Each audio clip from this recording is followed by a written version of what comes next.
இது ஒரு பேயோட அருவி. அந்த அருவிலையும் அந்த தண்ணிலையும் பேய் தினமும் குளிக்கும். இப்படி அந்த அருவி பேய்க்கும் கருப்பசாமிக்கும் கடைசியா சண்டை நடந்துச்சுன்னு நடக்குது. வாங்க பாப்போம். இது ஒரு இயற்கையான அழகான அருவி. நிறைய தண்ணி இருக்கும். மக்கள் எல்லாருமே சந்தோஷமா குளிப்பாங்க. அந்த ஊர் மக்கள் சமைக்கிறதுக்கு கூட இங்க தண்ணி எடுத்துக்குவாங்க. இப்படி இருக்கிறப்போ ஸ்கூல் பசங்களுக்குலாம் லீவ் விட்டாங்கன்னா நிறைய மக்கள் பஸ்லயும் வேன்லயும் இந்த இடத்த சுத்தி பார்க்கிறதுக்காக வருவாங்க. ஆனா மாசத்துல ஒரு நாள் வரமாட்டாங்க. அதுதான் அமாவாசை. ஏன்னா அன்னைக்கு அந்த அருவியில பேய் குளிக்கும். அந்த டைம்ல அந்த ஊருக்காரங்க யாருமே அந்த அருவி பக்கமோ அந்த குளத்து பக்கமோ வரவே மாட்டாங்க. இப்படி இருக்கிறப்போ இது தெரியாம வெளியூர்ல இருந்து ஒரு குடும்பம் வந்தாங்க.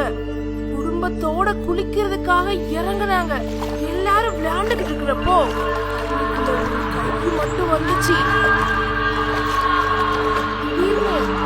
தம்பியை காணோம். எல்லாரும் தேடுறாங்க. எங்கேயுமே இல்ல. அப்போ தண்ணி திடீர்னு சிகப்பா மாறுச்சு. பயந்து போன எல்லாரும் கரைக்கு வந்தாங்க. தொலைஞ்சு போன பையன் பறந்து வந்து விழுந்தான். அவன் உடம்பு முழுக்க காயம், கை கால் இல்லாம வந்தான். இத பார்த்து எல்லாரும் பயந்தாங்க. அந்த குளத்துக்குள்ள இருந்து இப்போ அந்த அருவி பேய் வெளியில வந்தா. சிரிச்சுட்டு உள்ள போயிட்டா. இன்னொரு நாள் வெளியூர்ல இருந்து ஒரு கணவன் மனைவி அந்த ஊருக்கு வந்தாங்க. தண்ணி இல்லைன்னு கணவன் மட்டும் தண்ணி பிடிக்கிறதுக்காக குளத்துக்கிட்ட இறங்குறான். இத மனைவி தூரத்துல இருந்து பாத்துக்கிட்டு இருக்கான். அவ தண்ணிக்குள்ள இறங்குனதும் அருவி வெளியில வந்து அவனை முழுங்கிட்டான்.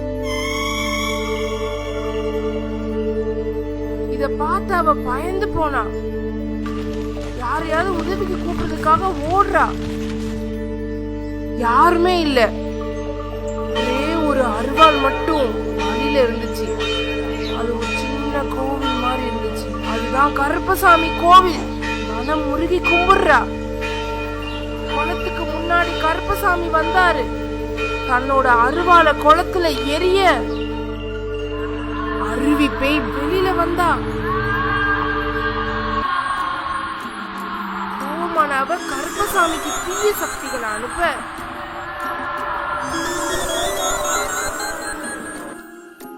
அது அவர் எதுவுமே பண்ணல. கருப்பசாமி கோபமாகி தன்னோட சக்திகளை அனுப்ப அவ அங்க போய் கீழே விழுந்தா.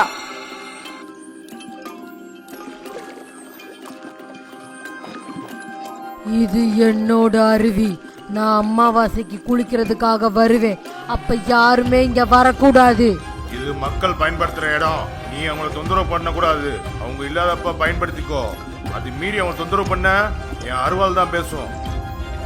இத கேட்டாவ கொஞ்சம் பயந்தா. என்ன மன்னிச்சிருங்க கருப்பசாமி. மக்களை இனி தொந்தரவு பண்ண மாட்டேன். அவங்க இல்லாத நேரத்துல நான் வந்து குளிச்சுக்கிறேன்.